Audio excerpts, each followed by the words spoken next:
Alrighty, it gives me pleasure to invite our next speaker up. This speaker I erroneously last year described as being a dentist. He's in fact not a dentist. I would like to cordially invite Michael Maynard up to the stage, who's going to give us an awesome introduction to safe cracking. Michael last year won the picking competition at AusSecCon, and we gifted him. Thanks, guys. We gifted him as the winner with a ticket to the Dutch Open tool, basically the World Champs, effectively, where you placed all the way to the semi-finals. Yeah. Congratulations. It was good. And thank you, Craig, for the opening. Cool. I would like to pass over to you. Thank you. Excellent. Thanks very much, Jay. Now I'm going to try this in the lapel pocket. Can you guys hear me all right with that? Can you flop it that way? How about that? Awesome. Okay, all right. Just let me know if you can't hear me, eh? Oh, right. Maybe I just stand like this the whole time. Shall I try that? All right, so basic safe manipulation. Now, safe manipulation is not a difficult thing, and I just want to make a couple of comments about that before I begin. Thanks to these guys. Well, I've already spoken about thanking these guys for bringing me over here, and PickPals for the sponsorship and all the rest of it. Nothing I'm going to say today is new, so this is all prior art type stuff, all right? So you're very welcome to record this, photograph it, do what you like.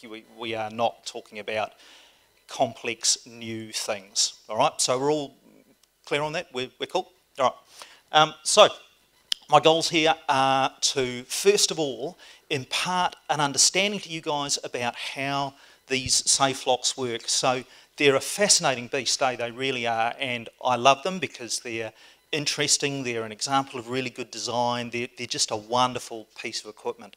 But secondly, I want to kind of light the fire under a few folks here to get into really trying to understand them and learn how to manipulate them. So I understand that it's not for everybody, you know, it's not everybody's thing, but for some folks out there, it really is, and it's going to be my pleasure really to introduce you guys to it, eh? So, the next thing to talk about here is that when we get into dealing with a safe lock, there's only really three things that we need to do, okay? First of all, we need a really thorough understanding of how the thing works, and about half of my presentation this afternoon is going to be about that. So we're going to talk about it in detail, we're going to demystify it, show you what it is and how it does its thing. Next thing we're going to do is talk about mastering just one, believe it or not, one physical skill. So when you're picking an ordinary pinned lock, you know, 5, 6 pins, whatever, there's actually quite a few things you've got to do. You've got to be tensioning it, and you've got to figure out the feedback from the pick, and you've got to work out what pick to use, all that sort of stuff. Believe it or not, folks, manipulating a lock is actually a little easier than that. And you've only really got to figure out these things called contact points, and we're going to talk more about the contact points shortly, but how do I get the little red dot here? Okay, there are these things called contact points on the cam. That would be that thing. You will be hearing more about that shortly. You've got to master that skill. And thirdly, we've just got to do some logic. We've got to do some thinking. So there's actually more thinking to manipulating a safe than there is learning physical skills. And that probably runs contrary to everything you think you know. You think, wow, these things are incredibly complex, they're incredibly high security. They're kind of not, you know. And they're going to be incredibly difficult to learn how to get open, but it really is not true. The logic, the stuff that goes on up here, is actually the bulk of what you've got to figure out. So, let's get into it. Now, opening a safe lock, so a 3-wheel mechanical lock, right, is a classic mechanical side channel attack. Can somebody really briefly tell me what a side channel attack is?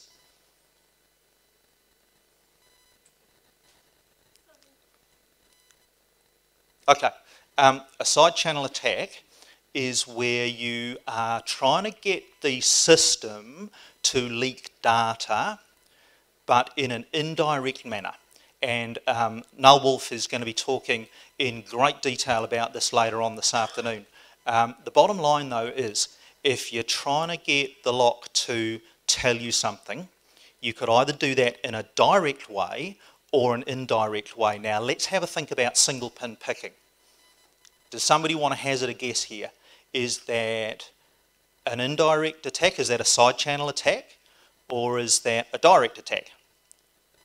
What do we think, guys? Okay, so we're trying to get data out of the actual locking elements, the actual pins, those things there are the locking elements. They're the thing that we're trying to get data out of, and our pick is in direct contact with that. So that is a direct attack. On the other hand, with a safe lock, everything's indirect. Now you're going to be seeing this slide a few times, okay? And there's quite a lot of data in here. But the lock can be made to leak data. So these wheels here, these are the code wheels. That's actually where the combination lives, all right? So you can see these gates here, these big things here. We're looking for the position of those, but quite clearly we can't look in there and see that, you know? So there must be kind of some indirect way to deal with that. And if we think about this, we can see that here's the spindle, so that goes to the outside of the lock, and we've got the dial attached to that, right? So we've got the spindle attached to the cam. Here's this cam. The cam contacts the lever, and the lever contacts the wheels. So we can't get in there and look at these things, but we have got a way of connecting ourselves on the outside to these things on the inside. And figuring out how to do that is what opening one of these things is all about. Now, how does it work? Is it a big... Oh, I was going to tell you about these. Have people seen these NSA propaganda pictures? Yeah. This goes to what our keynote speaker was saying this morning.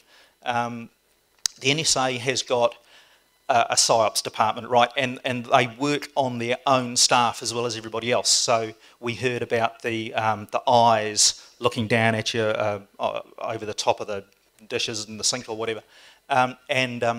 A whole lot of these pictures have been released over the last year or so. And these things just give you a fascinating picture of how the Americans were thinking during the Cold War. It really is good. And I've got these scattered through the lecture.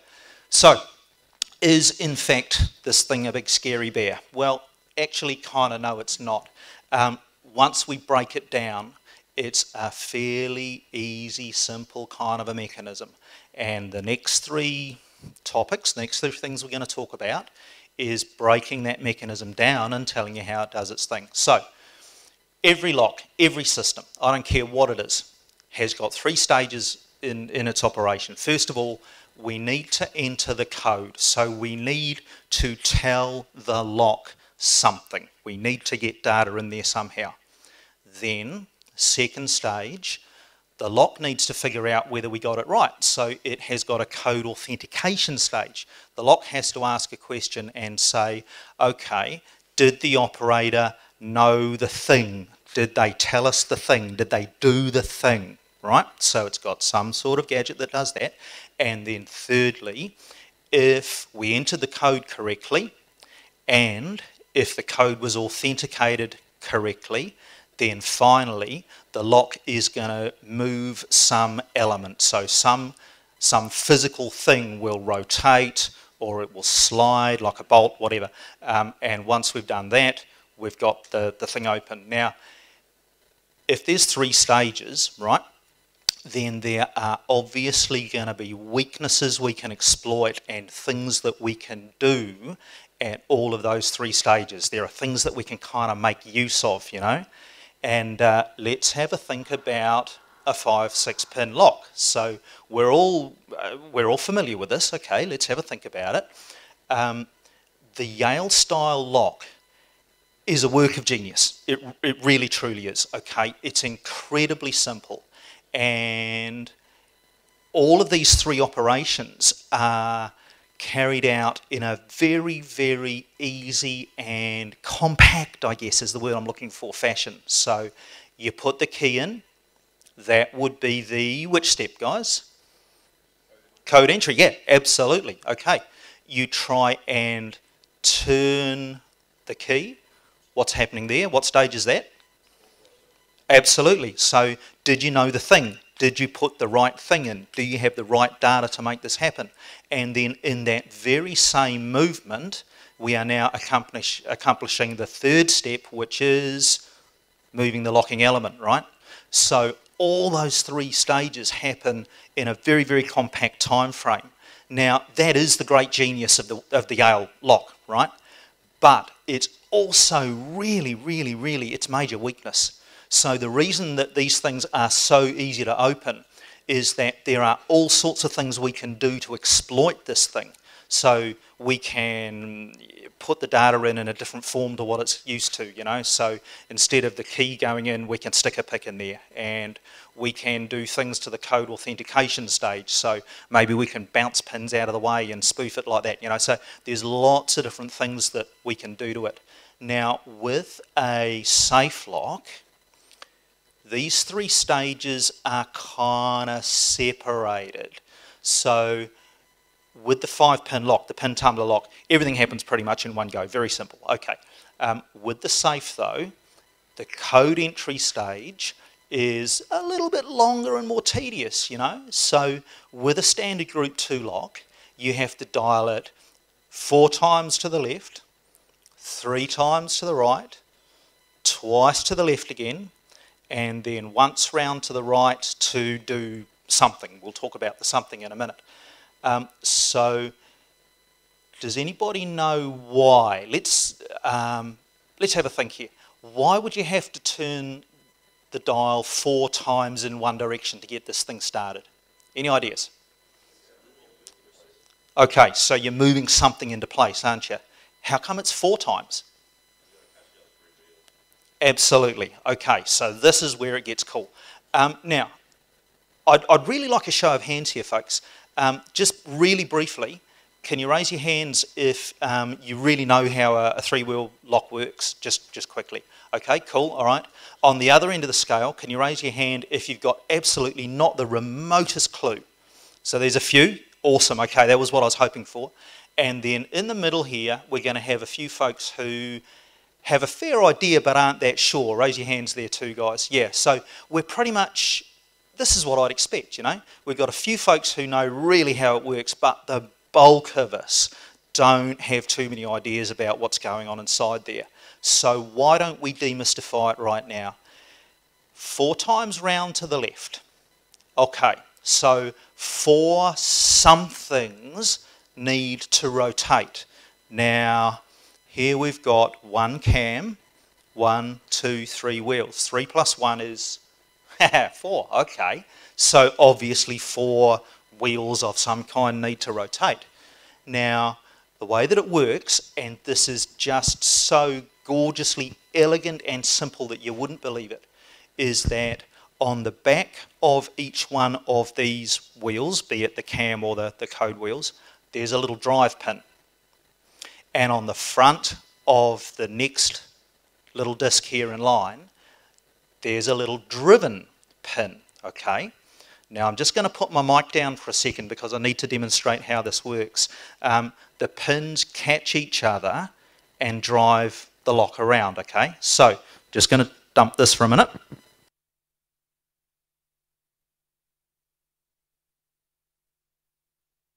Alright, here is our, let's say it's our drive cam, and it's got a little drive pin sticking out the back. Here's our third wheel. Excellent, well done. Okay, can you still hear me? Here's our next wheel, okay, and let's use that finger. It's sticking out like that. So, here's our first rotation.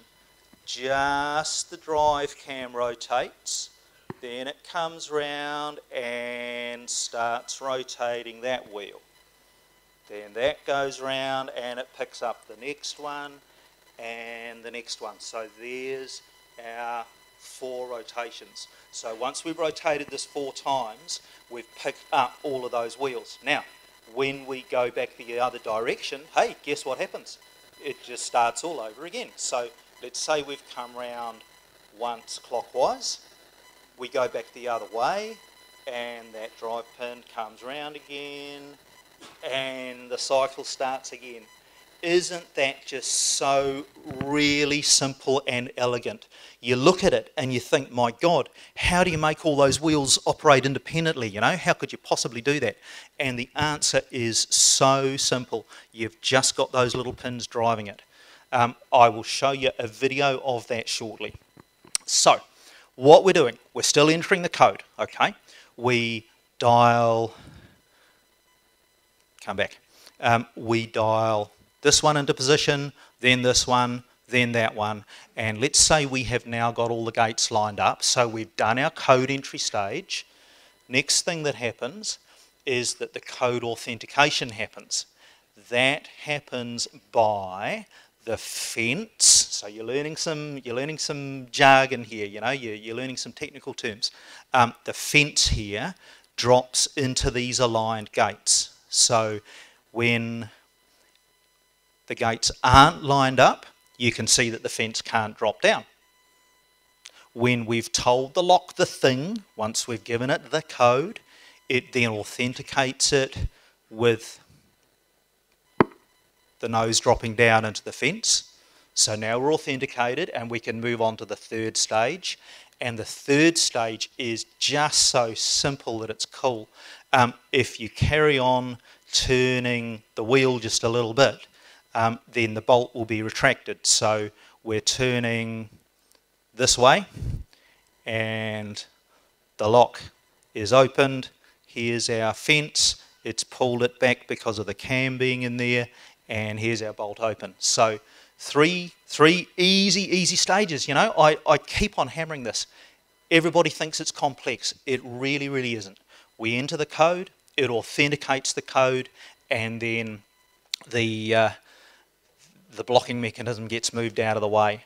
Now, without actually seeing that in action, it's a little bit hard to visualize. So we're going to have a look at a little video here. Just give me 2 seconds.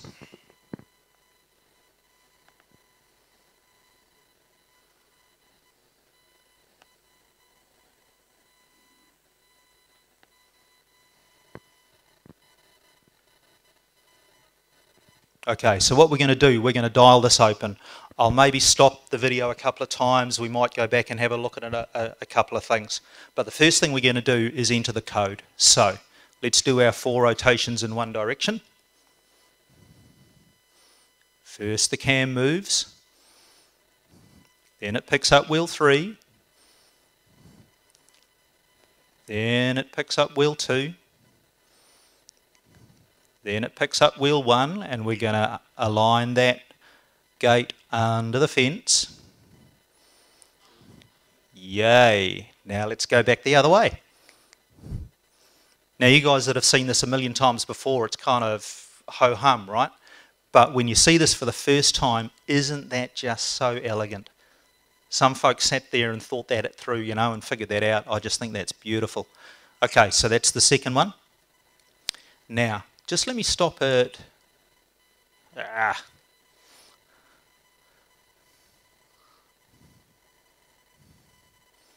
Right. Did you notice that every now and again we go through the code authentication stage? So I'll just come back a little further. Every rotation,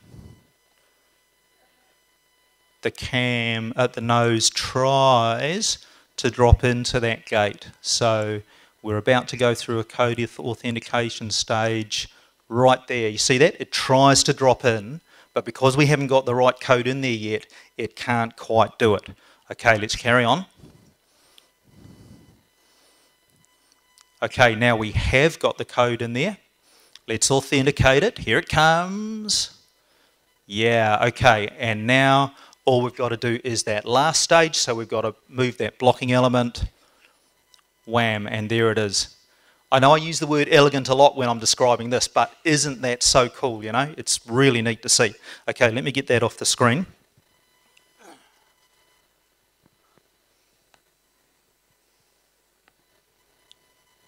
You all understanding that so far? Is that kind of making sense? Yeah, I'm seeing heads nodding, that's a real good sign. Okay, so let's move on. So all we've got to do to open this lock, all we've really got to figure out, yeah, I'm hearing chuckles, all we've got to do is figure out where the gates are. So this is self-evident, okay? If we are going to manipulate this lock open, we need to know where the gates are, and we need to put those gates in the right spot. But before, we decided that we couldn't actually do it directly. Yeah, I love that, I really do. That's the thing though, right? I mean, you know, the NSA may be listening to you, but unfortunately the NSA can't be looking into the safe, and neither can we. We can't see those gates. We can't feel them. We can't hear them directly. So there's no direct way of getting to them. So we have to think about side channels. So now we're coming back round to where we started. Okay, we've talked about how it works. Now let's talk about ways of getting some contact. Now this is the slide I said I was going to show you guys a few times. We can make this lock leak data, no doubt about it. And again, let's think about what we know. We've got physical connection between the dial and the cam and the lever with its nose here, and the lever with its fence is connecting this. So we have got something indirect that we can work with. So now we start talking about tolerances. So this is where it's starting to get interesting. We know that we've got a way to feel what's going on. Let's think about what we're actually feeling.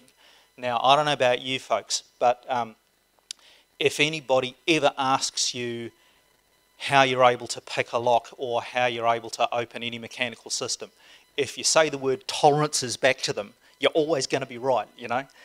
Tolerances are the thing that we exploit. And safe locks, they're incredibly well made, and they're made to very fine tolerances, but they still do have tolerances. So let's have a talk about these wheels. Now, this is one of the 3 code wheels in the wheel pack, all right? Here it is, lovely looking thing, okay? But I don't really want you to think about it as a wheel, okay? I want you to think about it as a pizza. When you guys think about safe locks from here on in, okay, I want pizzas in your head. I'm hearing laughs, you know. I had a hell of a lot of fun putting this talk together. That is actually a pizza that I bought, right, and cooked. The things I do for you, you know. And I took a bite out of it. And I got a cookie cutter and stamped the hole in it. Now, for those of you that maybe had too much for lunch and are you know, flagging a little bit, shall we maybe make it easy for you and say, this is a code wheel, this is a gate, and this is the hole that the spindle goes through. Are we all on the same page? Are we good? Excellent. Okay. Now, let's say you're Sergeant in Greenleaf and you make hundreds of thousands, millions of these things. Okay? I mean, this is what you do for a living. This is your bread and butter. This is what you do. You sell these things. You are making millions of these units.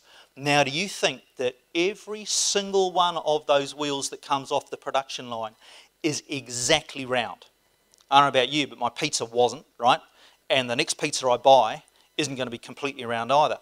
As well as that, do you think they're all exactly the same diameter? So, you know, they're maybe going to be kind of oval, and maybe one is 10 inches and one is 10.1 inches in diameter or something. So we've got lots of different size variations, but all within the tolerances, right? So they're good, but they're not perfect, okay? And then we've got to get a hole in the centre. Do you think every single hole in every single wheel is going to be in every single exact same central place every time? Because I certainly don't, okay? I mean, there is just no way it could be. So now let's think about those stacked up. Let's put them all together, okay? So we've got our 3 pizzas, and we stacked them up all together, and they've each got a bite out of them, right? So they could kind of look 2 different ways maybe when we stack them.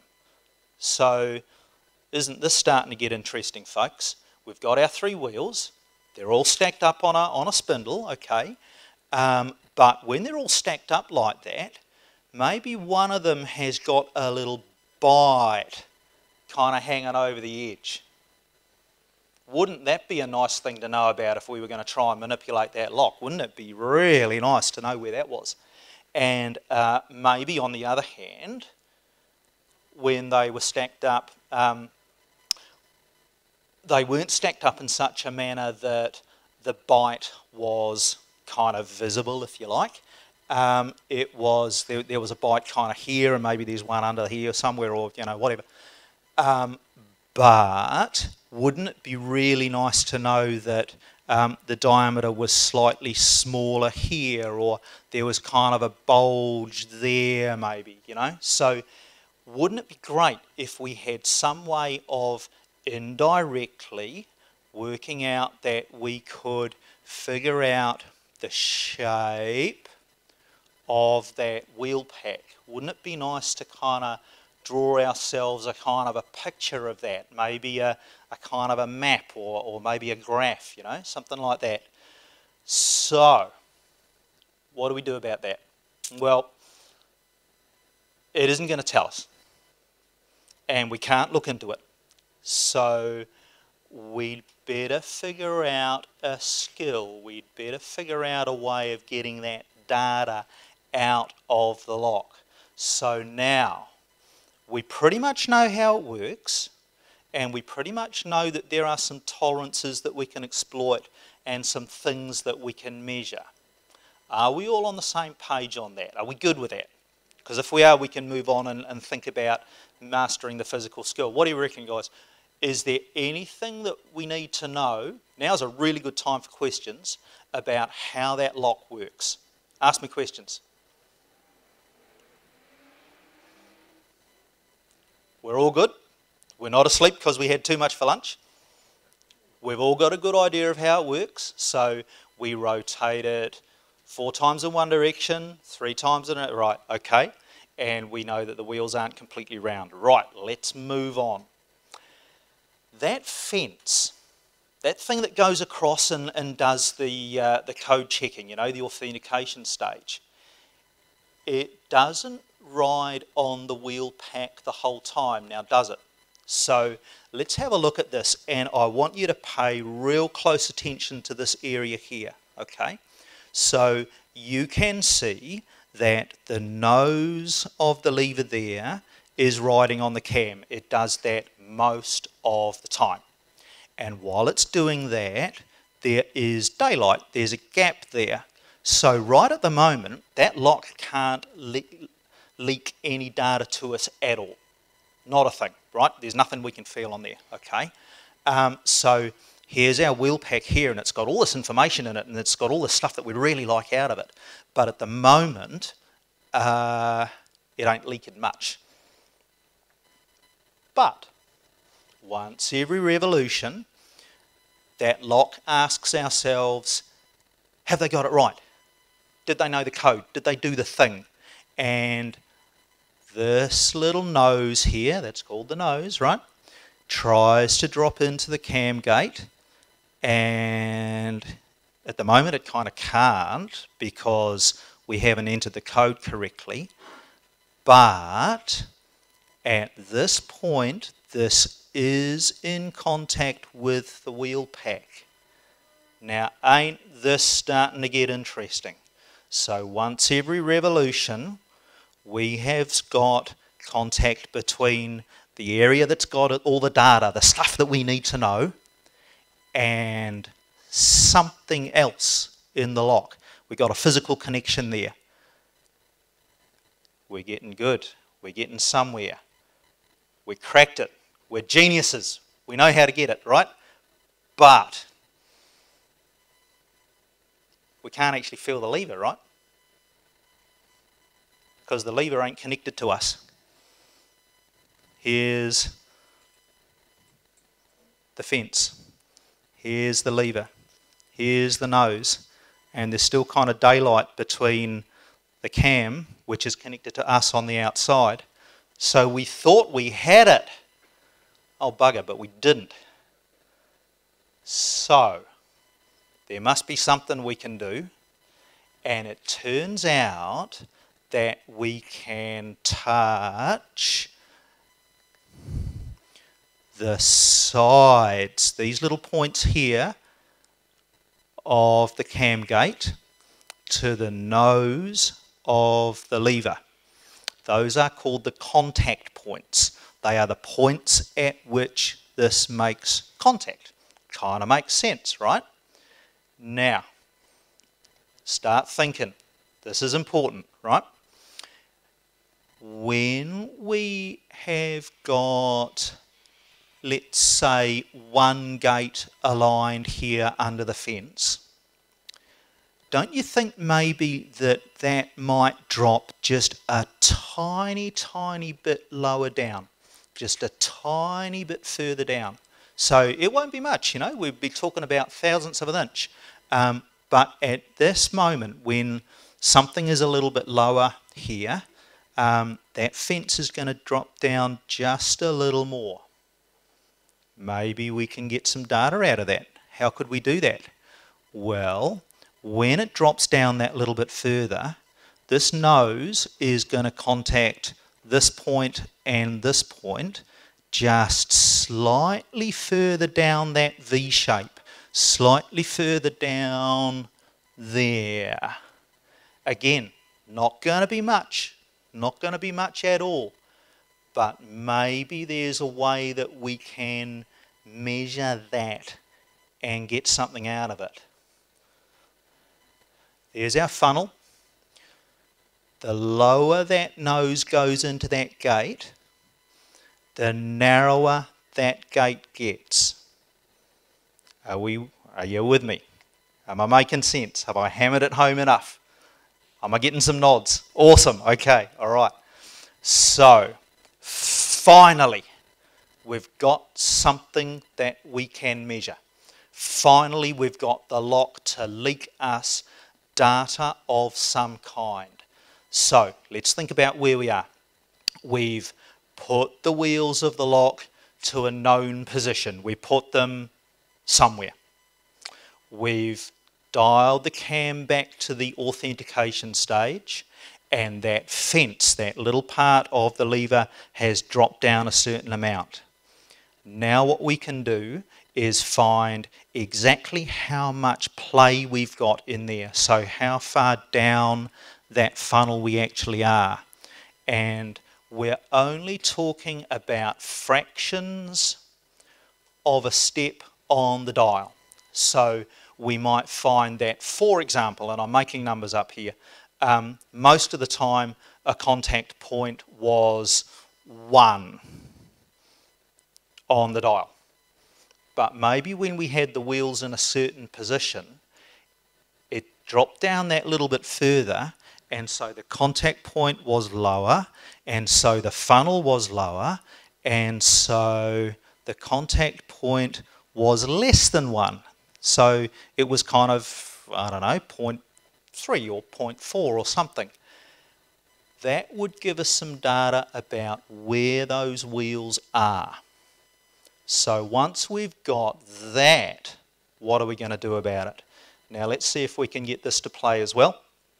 What I'm showing you here is finding a contact point and seeing where it is. Give me a second.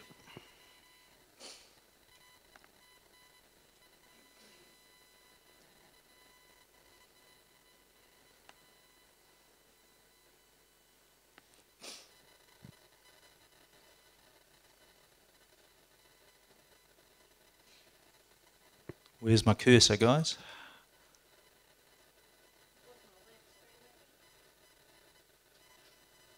Ah, finally. Okay, so let's watch what happens here, folks. We've just put the dial on 0.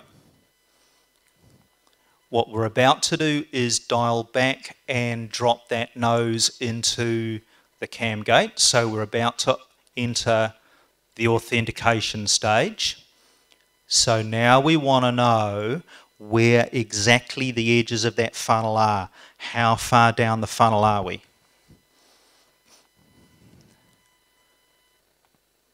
And one edge is about there. And one's about there. Let's try it again. Looks like about here. Looks like about there. So what we might do is record those measurements. So we've got a little graph that we're going to come to very shortly. And we're going to get some information out of that. Let's get rid of that.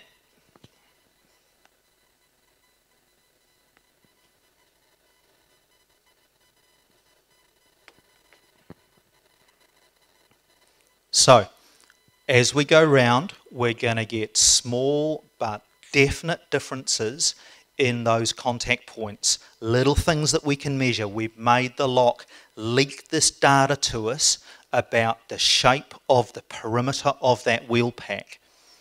And from here on, folks, it's really, really easy. What we're trying to do here, we're going to build ourselves a map. We're going to build ourselves a graph of the perimeter of our stack of pizzas. And from here, it's pretty much just logic. So let's say what we do. It's great when you get to that point, eh? Let's say we dial all the wheels of the lock right around 4 times to the left to a number. Let's say it's 0. We come back round, drop into that contact area, measure the contact points, graph them, put them on a table. We'll see that in a minute, okay? Then we dial back round to, say, 2. So we're going to go in increments of 2, let's say, right? We've gone all wheels left to 2. We come back to that contact area, we drop in, we measure the width of the funnel, we come back round, we rinse and repeat, and we go around that dial and make ourselves a map of that perimeter.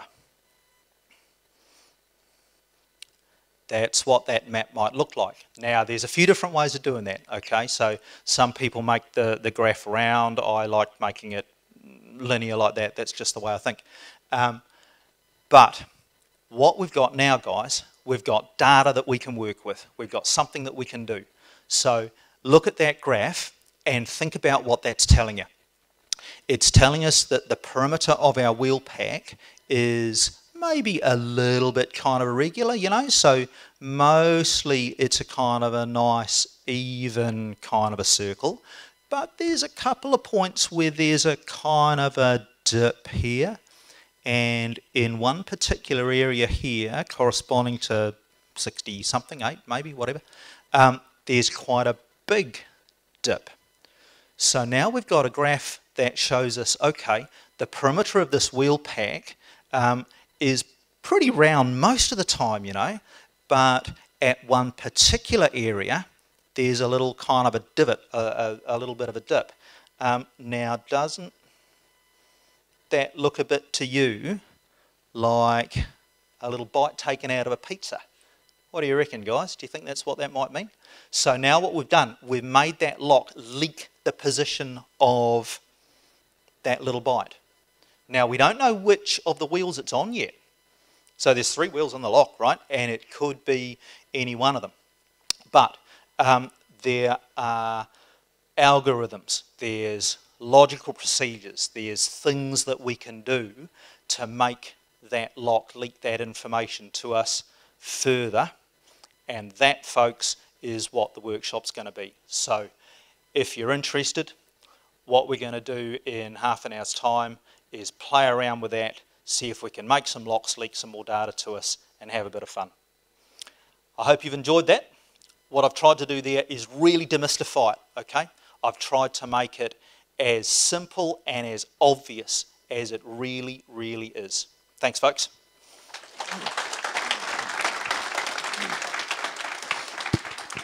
Okay, now, are we good for questions? Absolutely, yeah.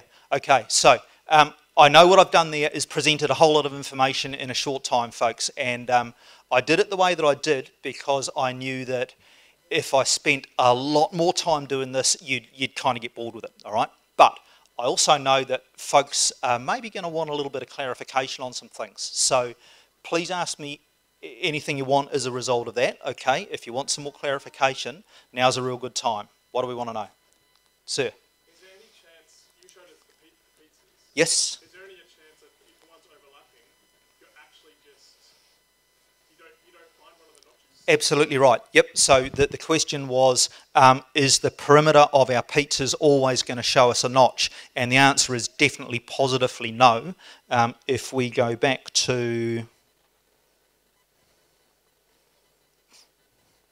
that slide there, that one shows us a notch out in the open, but that one there doesn't have a notch there. So what we might do here is find the area of the wheel pack that was lowest, stick that wheel in a low position, and then go look for another notch. So there's logical procedures for that. It's a great question. Sir? Do any safe manufacturers deliberately make non-round wheels? Absolutely. So the question was, do manufacturers try and game us and give us essentially false gates? And the answer is yes, there are a lot of ways of doing that. So you can make the wheels out of round, you can make flat spots on the wheel, you can make extra little gates that aren't quite as deep as they should be. There's a lot of ways of doing that, yeah. Everything you can think of, they've probably already done, eh? What else? Anybody got another one? Yeah. How about disengaging the authentication step from the wheel pack so that in a conceptual design where Yep. entirely removes the ability to leak data in that fashion? Excellent. Okay, so the answer is, the question was, can we game the authentication stage of this lock? Can we somehow negate that? And the answer is very definitely yes, we can. If we drill a hole and we drill off the fence. So we go through the front of the safe, we drill a hole, we blast that fence off there.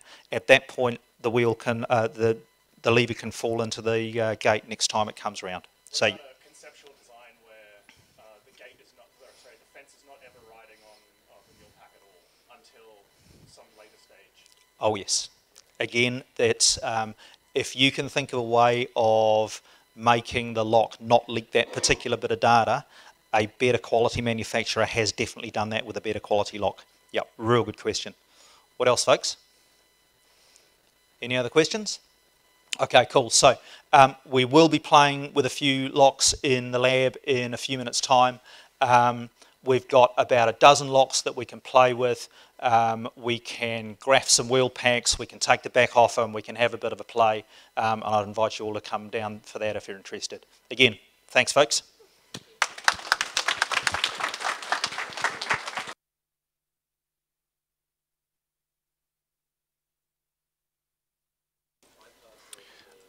We are running a bit ahead of time, so we have about a 10-minute period or so until our next talk is going to begin. Use this period just to run to the bathroom, grab another drink, and we'll see you back here in about 10 minutes or so. Thank you.